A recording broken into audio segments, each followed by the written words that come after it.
Uh, Good evening, Doctor. This is Group SML, SW-ML-26, presenting the project about Babesiosis Disease Detection. Uh, Here's our presentation content as displayed above. The introduction, needed work, set problem settlement questions, and the contributions. So I'll start with the background and the introduction. Traditionally, the automated parasitological detection was relying on heuristic pixel differencing and the morphological shading. Uh, these two these two procedures were computationally cheap and they could suffer from catastrophic false positive rates. And they also suffered from they suffered the unconstrained clinical blood smears, which expose was mainly limited, and thus it could result into the poor performance, anemia, reduced milk production, weight loss, high mortality, and then also increased the death rate in animals. Uh, the- Frequently, the babesiosis is confused with malaria plasmodium whenever they are viewed under the microscope, since both of them they have the similar shape. So our introduction for the manual microscopy diagnosis of gene sustained blood smears, this was resulting into slow and was subjective to elaprone. So babesiosis itself is just a parasitic disease in animals that requires timely and accurate detection for effective treatment. For our case, we are going to use the deep learning so that we enable the automated medical diagnosis of the images. And we shall use the CNN, the convolutional neural networks, to help us detect the parasites in the blood smears. And therefore, one of our goals is to ensure that it is fast, accurate, scalable for medical diagnosis. Here are some of the recent trends in deep learning and CNN building of the models. So deep learning is transforming medical image analysis that provides faster and more reliable diagnosis compared to the traditional methods. So shall ensure that we shall use the transfer learning, which enables us to get high accuracy even with limited medical data, making it an ideal for veterinary application. We have AI-assisted systems that are now fully successfully that in detecting the parasites from the game-sustained blood smear images. We have the mobile and then cloud diagnostic tools which are being deployed on different platforms that can be accessed by the rural people and the urban people in order to get quick and reliable information after detecting. So here is a problem statement. We have the domain, which applies for the practical part, and then there was the computation, which applies in the building of the model. So the starting manual blood smear examination is slow and is subjective, resulting into delay of treatment, especially in the areas of Uganda, like the northern Uganda.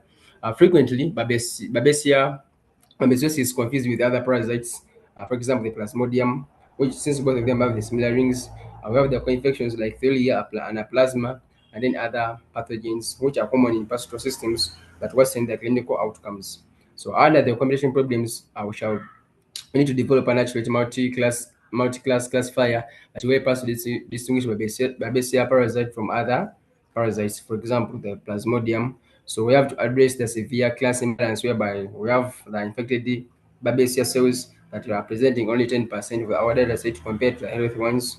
We shall enable the reliable real-time detection of the babesiosis from the microscopic blood smear images under varying staining conditions.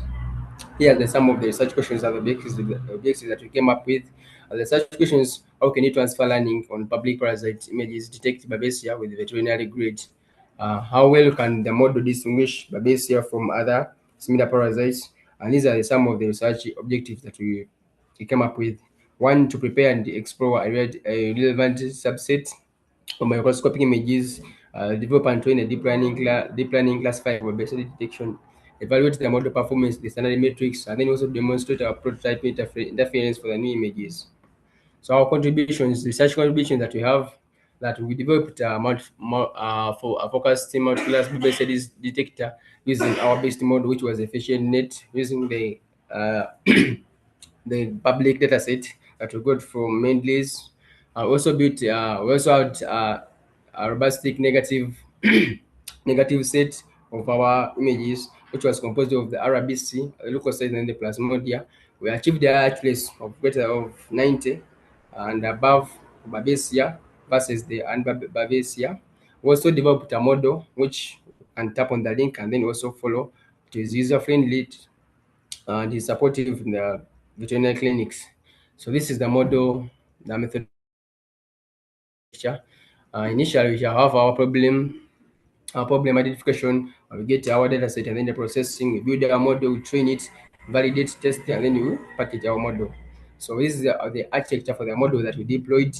The efficient net, which initially has the image input, system configuration, and we have our configuration blocks where each one performs its task until we get our final output classes and the result for each classes that we have. When we have four classes: Babesia, Plasmodium, leukocytes, and then and red blood cells. So this is the data set description. I think my next presenter can start from here. All right, thank you very much. Let me turn on my video. All right. Below is the dataset description. Of course, viewing through the slide, it has those images you're seeing there. I'm just hurrying for the interest of time. Let's go direct straight to the exploratory data analysis. Next slide. Next slide. So here we had different EDA. Here we're trying to visualize different aspects of our data set. For example, here in A, we started with a class distribution. We had to look for which class is mainly suffering from class imbalance and so on. Wherefore we got those results as you're seeing there. We also did imbalance ratio to see which class was a bit suffering, so that we can be able to so that we can be able to cater for it when we are doing our pipeline.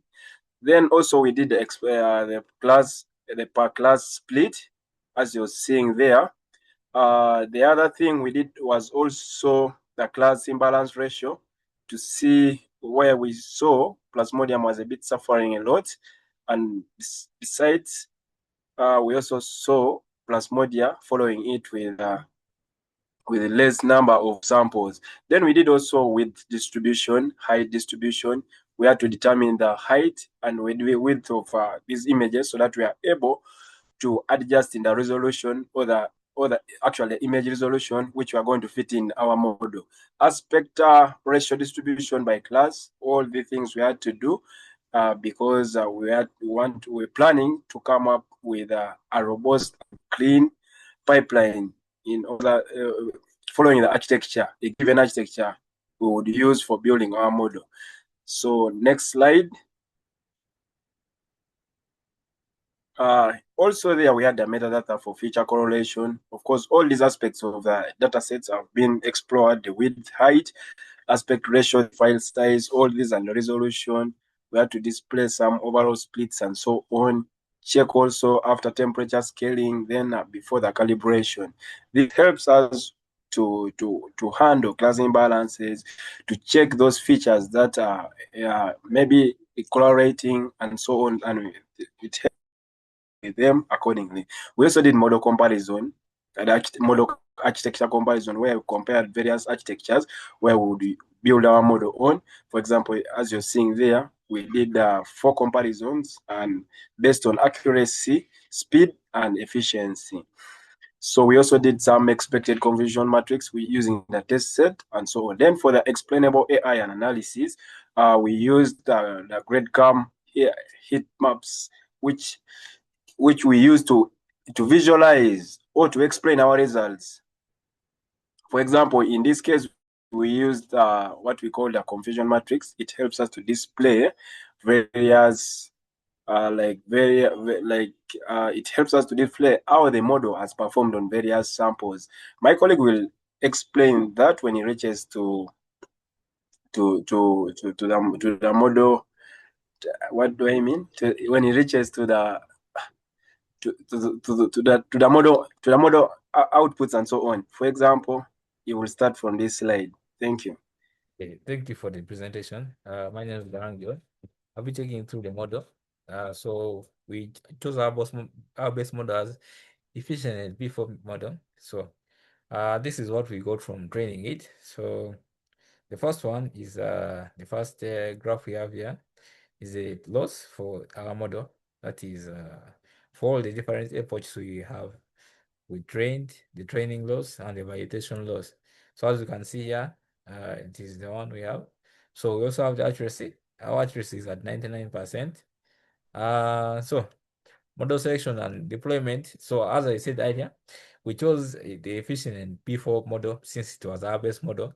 It had the highest accuracy, and that's why we chose it. To also it is efficient scaling. So efficient, it also has efficient scaling, whereby you can use compound scaling such as depth width resolution for better feature extraction. It has optimized performance. So efficient and before to optimizes the balances the accuracy. So for each model or for each airport, it was balancing the accuracy for all and then the computational cost. So the scientific justification for why we chose this model, it is the first one, it captures fine-grained features in the gizmo saying microscopy images. So this efficient and before it goes deep into the image, then it picks the the features of the image we have gotten from the data set above. Then it is suitable for small and complex visual patterns, as you can see for parasites. Then it also enables transfer learning, which improves performance with limited resources. Then the deployment pipeline. Yeah, for the deployment, we first did model training. Then we saved the model, that is the efficient before. We saved our best model from the efforts we are doing. Then we created a gradual app, that's a gradual app integration, which we put online so that you can put in images and get the feedback. Then we push the repository, then to Hanging Face now. So we deployed our model on Hanging Face. Then we made it accessible to all users. So if you have the link, you can easily access it. The system architecture of our system, it is first go back. The system architecture. We have the user layer, the presentation layer, the application layer, and the deployment stock hosting layer. So then demonstration of the product. So our product, what we have is like you put in an image from, you can get any image from anywhere, then you can put it into our product. You can see here, down here, you can come and insert. Inserting the image here, then in the background, it is going to be pre-processed, and you get feedback from here. So we shall demonstrate this with another video of how we are demonstrated already how this process takes place. So here I'm just taking you through the simple steps. So the first one is input of the image. Then the ML, the model, it works through it works on the image. Then you get the output. The conclusion, we developed an automated Babesiosis detection system using efficient before achieve accuracy and fast image-based diagnosis from microscopic images. So here we have limited the time it takes for an image to be detected, whether it has or not. Implemented a user-friendly interface using Gradual. Successfully deployed it on Hanging Face. Limitations, model accuracy depends on the data set, quality, and size. So limited to Gizmo 10 microscopic images only, not fully validated for clinical circular performance. Performance may vary with poor image quality. So as you can see, the limitations we have to go back uh, and work on them so that we can get better quality images, or we can ensure that even if the quality is little, we can still work on it and get whether it has parasites or not. These are some of the references we used. We acknowledge, we would like to acknowledge Mr. Garawango for the help, the feedback he has been giving us and everything. Then also we got the data from Mendeley data. That's why we got that data set from Makerere University, of course, for giving us the opportunity to be here.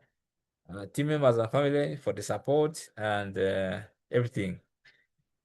Yeah, I think that's it from us. Thank you.